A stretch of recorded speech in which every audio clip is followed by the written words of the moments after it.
This is about psychological warfare. A specific type of Atlantis, Mu, Arcadia, the Holy Grail, the Philosopher's Stone. They all share a similar fable of something lost sought to be regained. According to the ancient mystery religions, the Garden of Eden was not a physical location on Earth, but quite literally a spiritual dimension synonymous to the heavens above. Moreover, it was believed that the sacred stone responsible for the mysterious qualities to mind and matter also came from this enigmatic point in time and space. In Celtic mythology, an immortal named Arthur of Camelot will one day return at some future time from the Isle of Avalon. Avalon in Welsh means apple, giving rise to the false notion that the fruit from the forbidden tree of knowledge, which God forbid Adam and Eve to eat, was in fact an apple. In Greek mythology, Apollo is known as the god of knowledge and light, wisdom and divination, music and medicine, and even prophecy.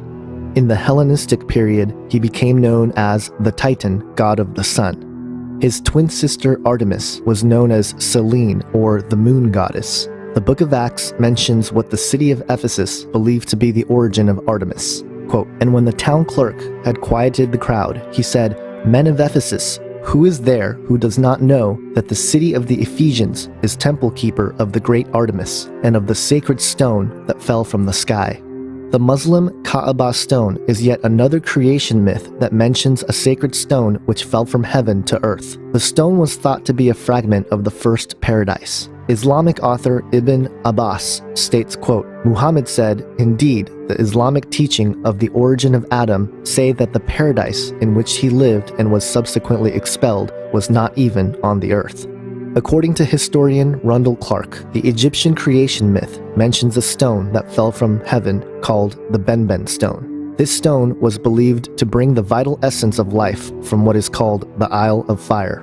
In the Egyptian Book of the Dead, believed to have been written by Thoth, the father of alchemy, tells of the place where the life essence of humanity originates, Neter Kurt, which means island or mountain of God.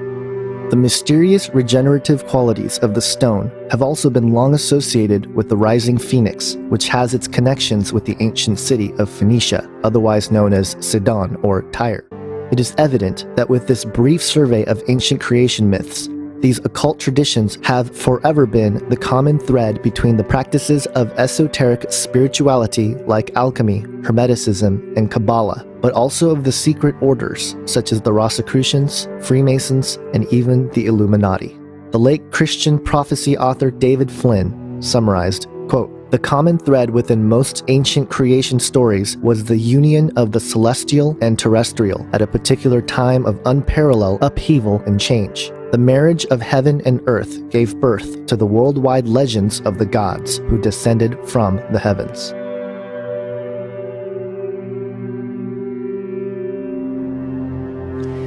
Well, alchemy is actually one of the most ancient of the sacred sciences. Its origins are stretching far back into history. In the terms of the alchemists themselves, alchemy was the transformation and transmutation of metals. But in a broader sense, this transformation takes place on all different levels, not just a physical level, but mental and spiritual levels, and not just for metals, but for all creatures. All of creation is going through this process of transformation. One alchemist described alchemy as celestial agriculture. Oh my God. And this is a sense that everything in nature is alive and transforming, going through a process of development. Frater Albertus described alchemy as a process of consciously assisted evolution, where the operator himself is consciously involved in his own evolution. Oh yeah, I like that. I like that a lot. Yeah, it's a lot more than the commonly held belief that it's transmuting base metals into gold. If you look in the dictionary, that's the standard definition for alchemy, turning lead into gold. But there's quite a bit more to it than just that. Mm-hmm. And can you go into a little more depth about the origin of alchemy? The origins of alchemy are lost to history. Most of the scholars will agree that alchemy in the Western tradition began in ancient Egypt, possibly 10, 12,000 years ago. According to ancient legends and stories, even back then, alchemy had a divine origin. There was a race of spiritually ascended people who walked the earth and taught mankind the arts of civilization. And even in ancient times, there were fantastic stories that God taught it to Adam, later to Moses and Abraham. Fallen angels taught it to human women in exchange for sexual favors. And these were in ancient times. In more recent times, it's been proposed that this was a technology that stems from Atlantean technology, that aliens brought it to Earth. But if you follow the thread of history itself, somewhere in ancient Egypt, there was a sacred science. It was called the divine art. And that was the origins of alchemy. And you can actually follow the processes through the various priesthood who kept this as a secret science, and it was passed along from generation to generation under oaths of secrecy. It was developed as a secret science and very closely guarded secrets. The origin of alchemy is as mysterious as the practice itself, but its influence has been vital to human civilization. Alchemy, through the sacred arts, has been part of ancient Egypt, the mystical Jewish practice of Kabbalah, Zoroastrianism, Christian Gnosticism, mystical factions of Islam, Chinese mysticism, the Knights Templar, Rosicrucians, the Golden Dawn, and even the Illuminati. Up until philosophical materialism became the main proponent of the scientific worldview, alchemy, as a main branch of the Hermetic arts, was the foundation for all scientific and technological inquiry. In fact, it is through the philosophical tradition of Hermeticism that inspired many scientific and technological breakthroughs throughout recorded human history.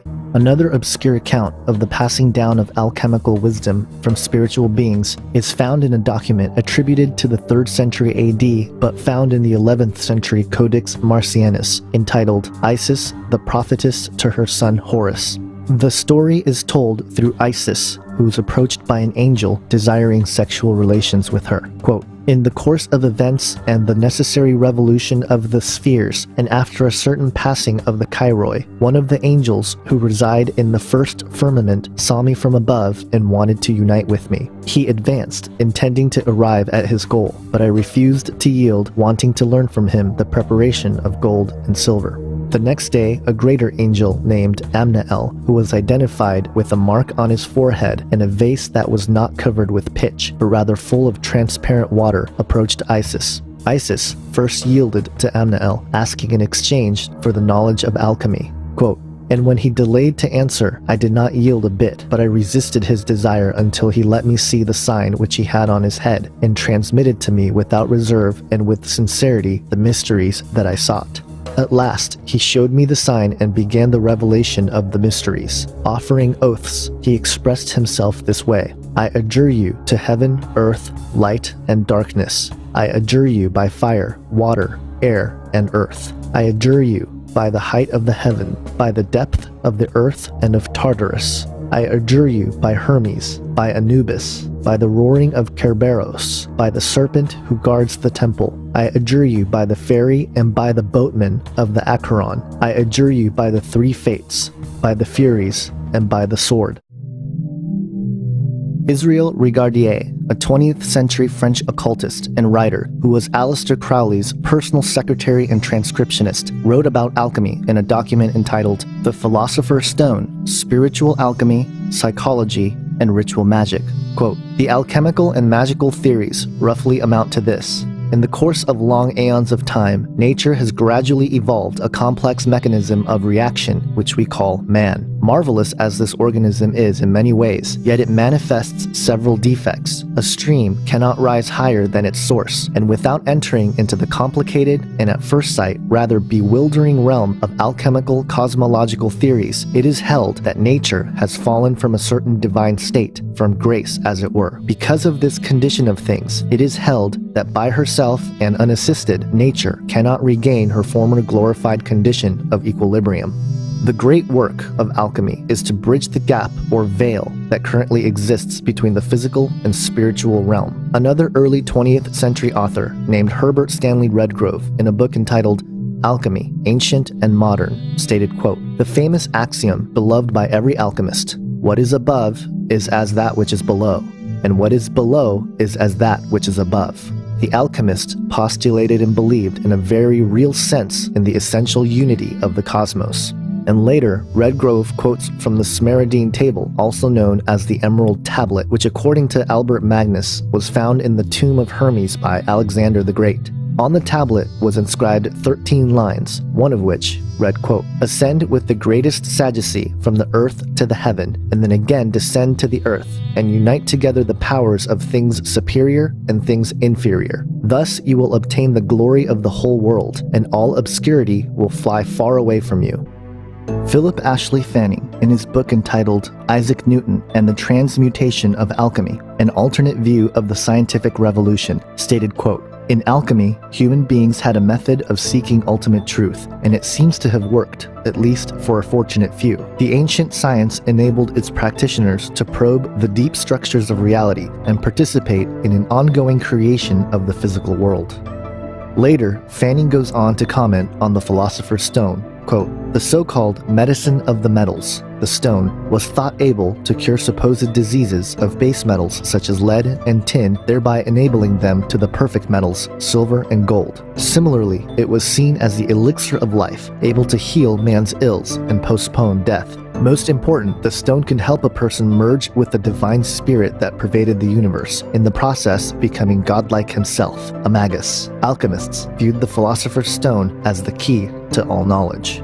Dr. Fred Alan Wolfe, in his book entitled Mind into Matter, A New Alchemy of Science and Spirit, said, quote, "Most modern dictionaries popularly dismiss alchemy as an immature, empirical, and speculative precursor of chemistry, having had as its object of transmutation of base metals into gold. But although chemistry did evolve from alchemy, the two schools of thought never really had much in common. Whereas chemistry deals with scientifically verifiable and objective phenomena, the mysterious doctrine of alchemy pertains to a hidden, subjective, abstract, and higher order of reality. Perceiving and realizing this reality is and was the goal of the alchemist. They call this goal the magnum opus, or great work, absolute realization. A grande obra tem sido muito bem sucedida. Ela fez milhões de pessoas decentes aceitarem uma variedade de crenças e práticas que as levam para longe da proteção onipotente do Criador. Os seguidores mais zelosos, que praticam meditação, contemplação, visualização criativa ou cura espiritual, estão indo mais longe ainda, expondo-se às influências sobrenaturais que são malignas em sua origem e potencialmente muito perigosas.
O termo alquimia deriva do árabe al, químia, e faria referência à Terra Negra, nome dado pelos gregos ao Egito. Entretanto, encontram-se vestígios de práticas alquimistas desde a mais remota antiguidade em outras civilizações.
Também se encontram relatos na China, relatos de ferreiros que influenciaram o taoísmo, no sentido de uma mística alquimista.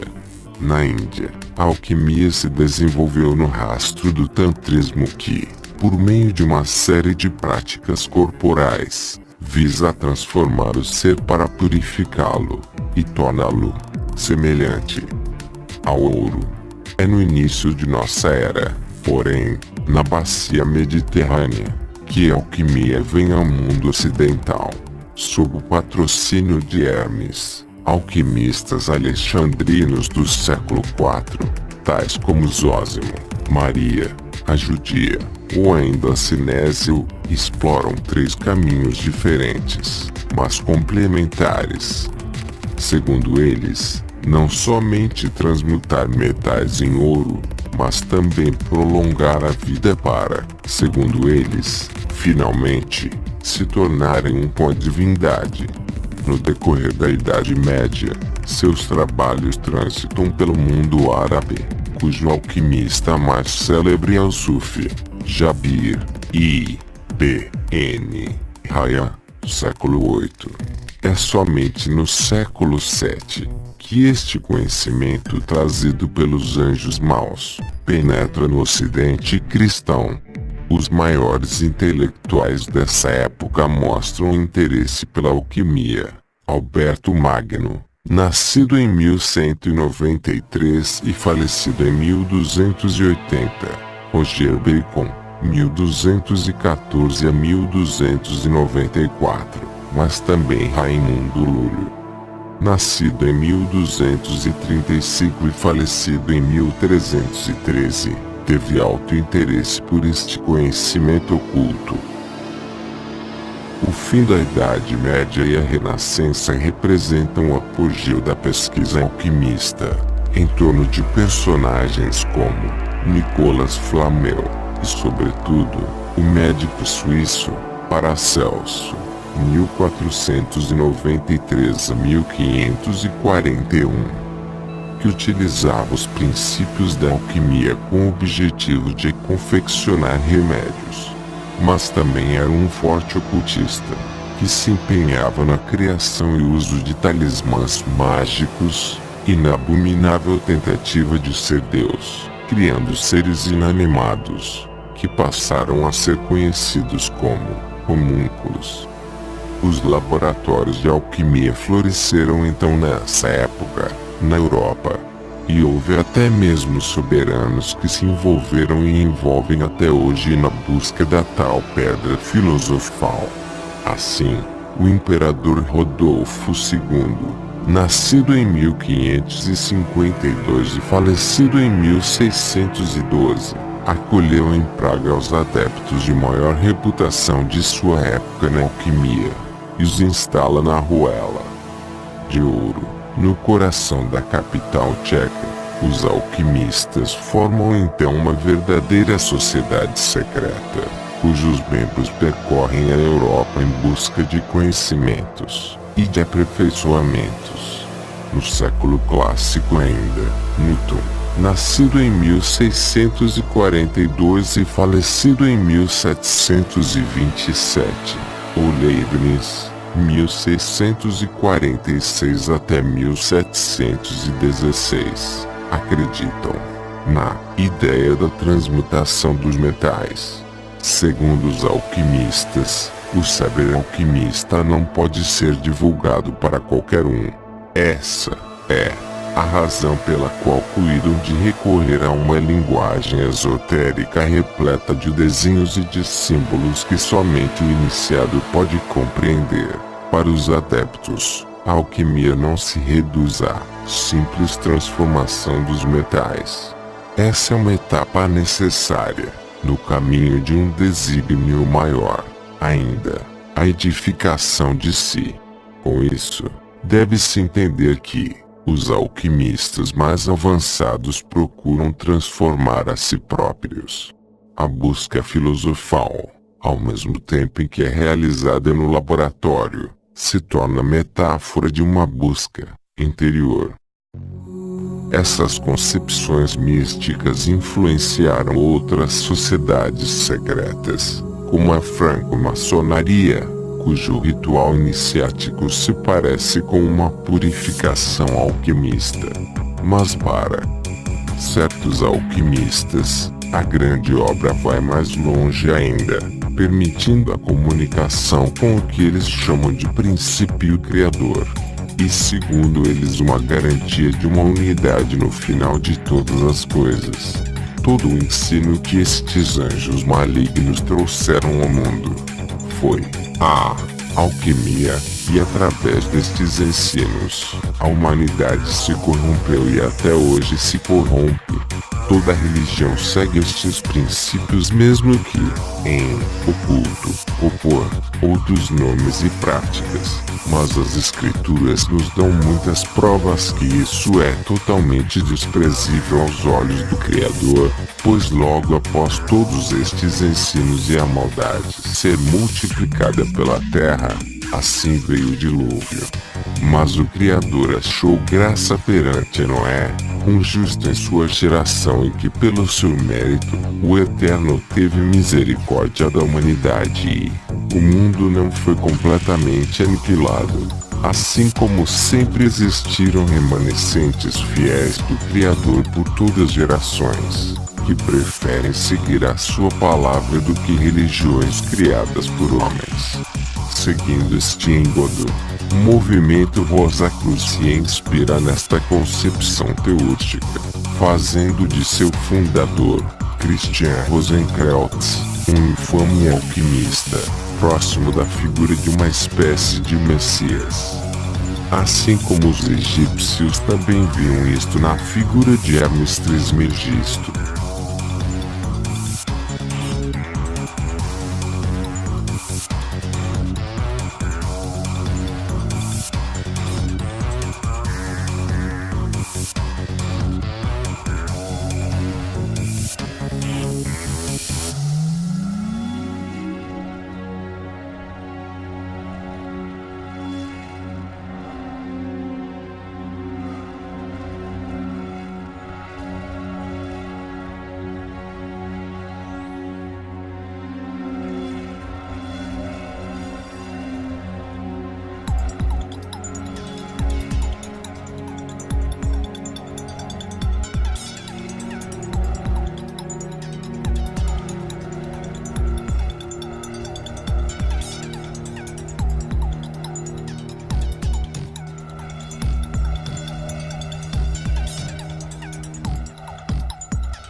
Antes de entrarmos no conteúdo sobre Hermes Trismegisto e seu hermetismo, devemos refutar o argumento usado anteriormente. Eles chamam o Eterno de o Todo, mas existe uma incongruência em algumas afirmações do texto anteriormente exposto, e a que chamou mais atenção foi a seguinte: todas as coisas vieram e vêm de 1. Talvez possa passar batido essa frase, mas não viemos do Eterno, mas sim fomos criados por Ele. Este é um conceito panteísta e idólatra, de que Deus tem partes, e nós, inclusive, seríamos parte dele. A única coisa que temos de Deus em nós, por empréstimo entre aspas, é o seu assopro, ruar, nada além disso. Nossas almas, ou seja, nós, fomos criados pelo Eterno, não fazemos parte dele. Eu convido aos alquimistas ou novaeristas ou até panteístas me provarem com algum trecho das Escrituras algo que confirme o contrário abordado aqui e agora. Hermes Trismegisto, Hermes, o 3 vezes grande, é o nome dado pelos neoplatônicos, místicos e alquimistas ao deus egípcio, Thoth, identificado com o deus grego Hermes. Ambos eram os deuses da escrita e da magia nas respectivas culturas. A estimativa é que Hermes Trismegisto tenha vivido entre 1500 a 2500 anos, antes da Era Comum. Thoth simbolizava a lógica organizada do universo. Era relacionado aos ciclos lunares, cujas fases expressam a harmonia do universo. Referido nos escritos egípcios como 2 vezes grande, era o deus do verbo e da sabedoria, sendo naturalmente identificado com Hermes. Na atmosfera sincrética do Império Romano, Deus é o deus grego. Hermes, o epíteto do deus egípcio, Thoth, como escriba e mensageiro dos deuses, no Egito helenístico. Hermes era tido como autor de um conjunto de textos sagrados, ditos herméticos, contendo ensinamentos sobre artes, ciências, religião e filosofia, o Corpus Hermeticum, cujo propósito seria a deificação da humanidade através do conhecimento de Deus. Entre aspas, estes escritos representam o saber acumulado pelos egípcios ao longo do tempo, atribuído ao grande Deus da sabedoria. Segundo eles, o Corpus Hermeticum, datado provavelmente do século I ao século III da Era Comum, representou a fonte de inspiração do pensamento hermético e neoplatônico renascentista. Na época acreditava-se que o texto remontasse à antiguidade egípcia, anterior a Moisés. Segundo Clemente de Alexandria, eram 42 livros subdivididos em 6 conjuntos. O primeiro tratava da educação dos sacerdotes, o segundo, dos rituais no templo, o terceiro, de geologia, geografia, botânica e agricultura, o quarto, de astronomia e astrologia, matemática e arquitetura, o quinto continha os hinos em louvor aos deuses e um guia de ação política para os reis. O sexto era um texto médico. Costumava-se acreditar também a Hermes Trismegisto, o livro dos mortos ou o livro da saída da luz, além do mais famoso texto alquímico, a Tábua de Esmeralda. Eles são o resumo dos ensinamentos do maior sábio do Antigo Egito, que ficou conhecido na Grécia pelo nome de Hermes, o Trismegisto, o 3 vezes grande. Ele era Thoth, o deus da sabedoria, cultuado em Gemenu, atual Hermópolis, onde ele viveu.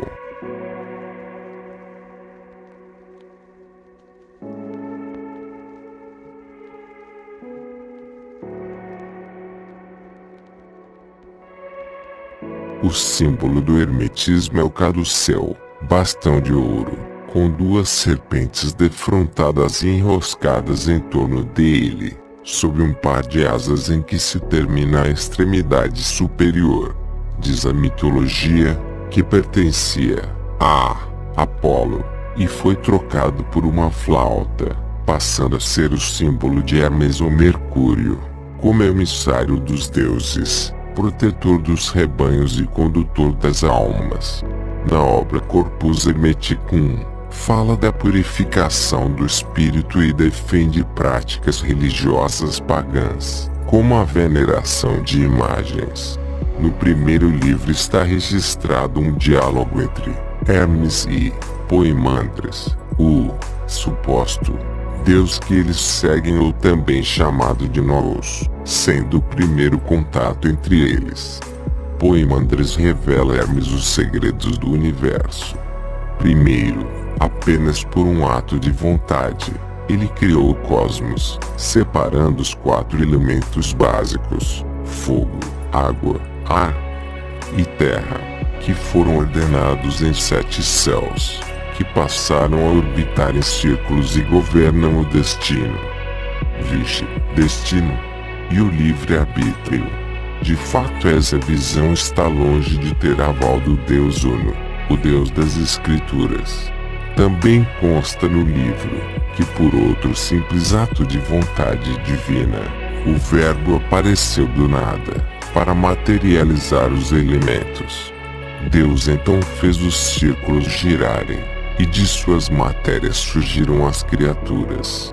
A terra foi separada da água, e os animais, exceto o homem, brotaram da terra. Deus então criou a sua imagem, o homem andrógeno, e colocou sobre a terra, dando-lhe hegemonia sobre tudo. Novamente o conceito de androgenia para com Deus, e também sobrou para nós sermos andrógenos ou hermafroditas.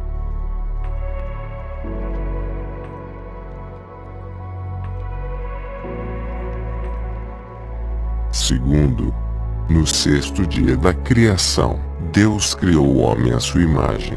A imagem de Deus o criou, macho e fêmea os criou. Gênesis 1:27. Tal afirmação categórica é uma negação da versão mais difundida, a de que o homem foi criado antes da mulher. Neste ponto, existem interpretações diferentes. A primeira é de que Adão seria um ser andrógeno, macho e fêmea, e que a separação de Eva representaria a cisão da criatura original andrógena em duas. A androgenia de Adão é uma grave heresia esotérica e tentam explicá-la em alguns textos rabínicos, como no Sefer HaZohar, que contém a afirmação de Rabi Abba. O primeiro homem era macho e fêmea ao mesmo tempo, pois a escritura diz, e Elohim disse, façamos o homem à nossa imagem e semelhança. Gênesis 1:26. É precisamente para que o homem se assemelhasse a Deus que foi criado macho e fêmea ao mesmo tempo. O argumento do judeu anteriormente citado, que está mergulhado no esoterismo, foi refutado já anteriormente na passagem citada de Yeshayahu, Isaías 40:25. O Eterno está muito além de comparações com sua criação. E para finalizar a refutação dessa falácia andrógena, podemos então em uma rapidíssima conclusão citar. Primeiro, Gênesis 1. O escritor fala dos 7 dias de criação, fala da criação sistematicamente sem detalhes. Aqui Deus está criando, trazendo à existência o que ainda não existia.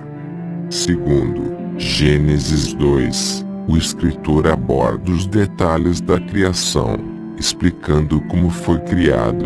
Deus está dando forma, modelando sua criação. Atentemos para os verbos utilizados. verbos diferentes em cada capítulo.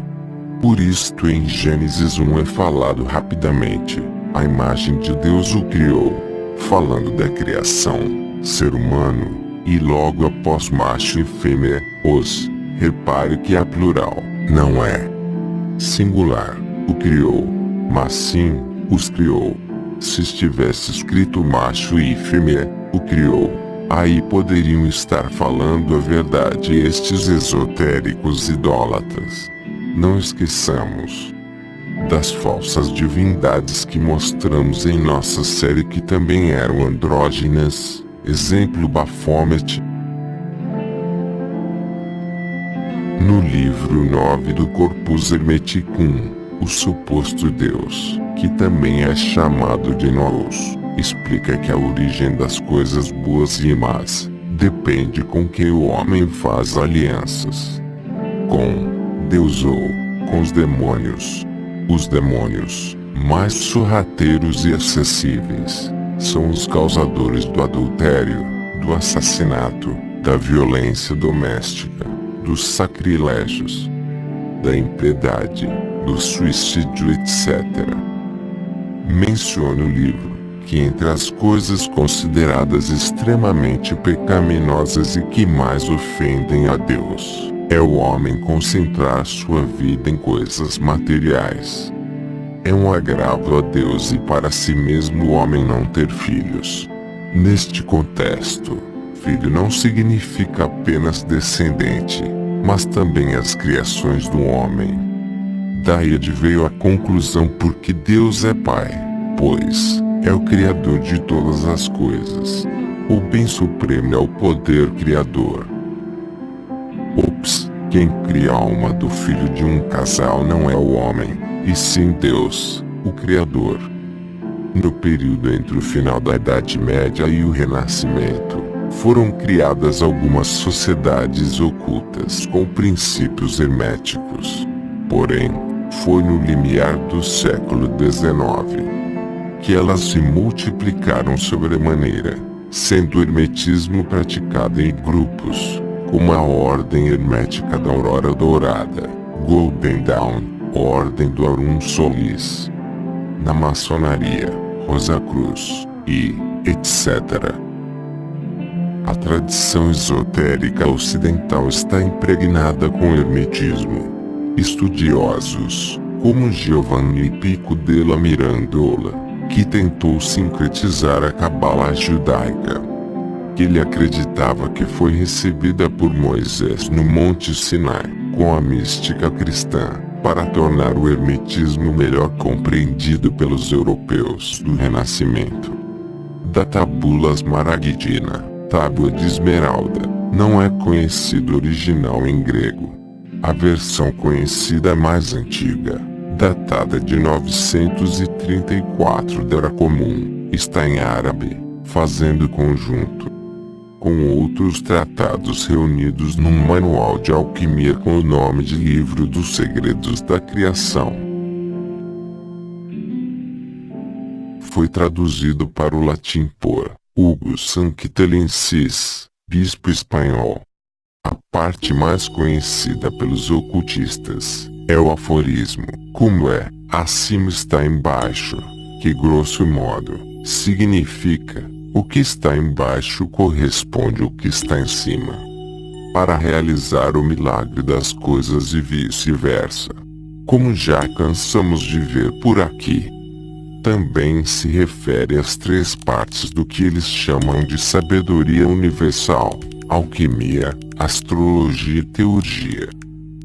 A alquimia, pelo qual acabamos de ver, antes do hermetismo, eles chamam de operação do Sol.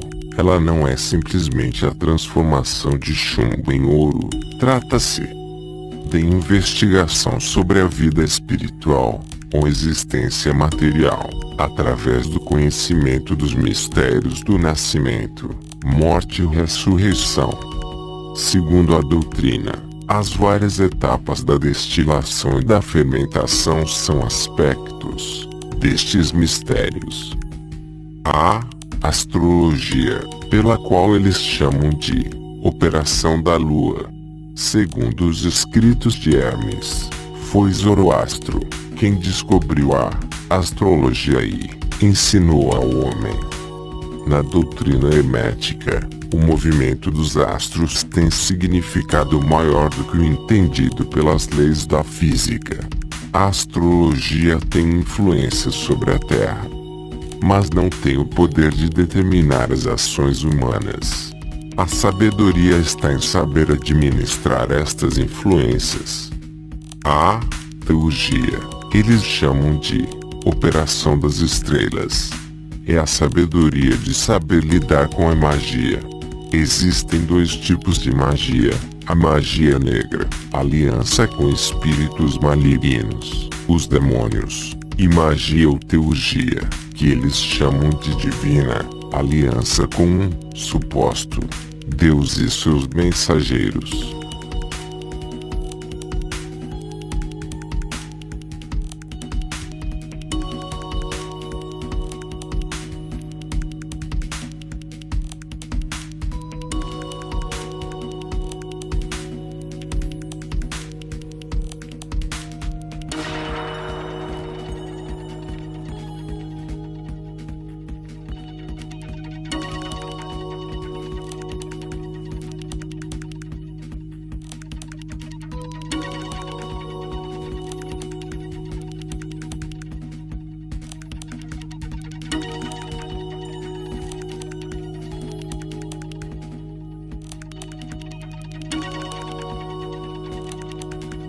No final do século XIX foi escrito o livro Kybalion, publicado em 1912, por 13 iniciados que registraram as 7 leis do hermetismo. O livro descreve as seguintes leis herméticas. 1. Lei do mentalismo. O todo é mente. O universo é mental. 2. Lei da correspondência. O que está fora é o reflexo do que está dentro. Assim, as atitudes das pessoas ao redor de cada um e as circunstâncias apresentadas não são mais que uma imagem exterior daquilo que vai dentro de cada indivíduo. 3. Lei da vibração. Nada está parado. Tudo se move, tudo vibra. 4. Lei da polaridade. Tudo é duplo. Tudo tem dois polos. Tudo tem o seu oposto. O igual e o desigual são a mesma coisa. Os extremos se tocam. Todas as verdades são meias verdades. Todos os paradoxos podem ser reconciliados. 5. Lei do ritmo. Tudo tem fluxo e refluxo. Tudo tem suas marés. Tudo sobe e desce. O ritmo é a compensação. 6. Lei do gênero. O gênero está em tudo. Tudo tem seus princípios masculino e feminino. O gênero manifesta-se em todos os planos da criação. 7. Lei da causa e efeito. Toda causa tem seu efeito. Todo efeito tem sua causa. Existem muitos planos de causalidade, mas nenhum escapa à lei. Afirma ainda que o hermetismo consiste, de forma sincrética, no estudo e prática da evolução e expansão da consciência humana para alcançar a consciência divina, penetrando assim nos mais profundos mistérios da criação, o que ficou conhecido como iniciação e iluminação. Para uma pessoa que está habituada com essa série, já sabe que muitos destes conceitos já foram largamente refutados no decorrer da mesma, e alguns até mesmo. Neste vídeo, a palavra Kybalion seria um derivado grego da mesma raiz da palavra Kabbalah, que, em hebraico, significa recepção.